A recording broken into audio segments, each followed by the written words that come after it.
আজ এমএলএ কাপের উদ্বোধন আলিপুর মাল্টিপারপাস স্কুলে অনুষ্ঠানের উদ্বোধন মুখ্যমন্ত্রী শুভেন্দু অধিকারী। কথা বলে নেব আমাদের প্রতিনিধি শিবাশিস মৌলিকের সঙ্গে। শিবাশিস, ওখানে রাষ্ট্রপতির মাধ্যমে সূচনা হচ্ছে ভবানীপুরের বিধায়কের উদ্যোগে ভবানীপুর যুবশক্তি কাপের। যুবশক্তি কাপ মূলত ভবানীপুরের বিধায়ক শুভেন্দু অধিকারীর উদ্যোগে এই যুবশক্তি কাপের আয়োজন করা হয়েছে আলিপুরের মাল্টিপারপাস স্কুলের গ্রাউন্ডে। এই টুর্নামেন্টে শুরু হচ্ছে এবং সেই টুর্নামেন্ট শুরু করতে এসেছেন শুভেন্দু অধিকারী। ধন্যবাদ শিবাশিস।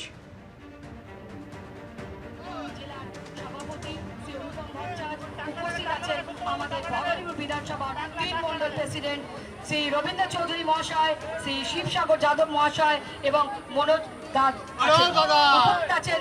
পলিটিক্যাল কার্যকর্তা নিতাই শিলদার রয়েছেন, উপস্থিত আছেন। সিকিমের নামচির পর উত্তরাখণ্ডের চামোলি ফের ভয়াবহ টানেল বিপর্যয়। মৃত্যু হয়েছে 7 জনের, উদ্ধার করা হয়েছে 14 জন শ্রমিককে।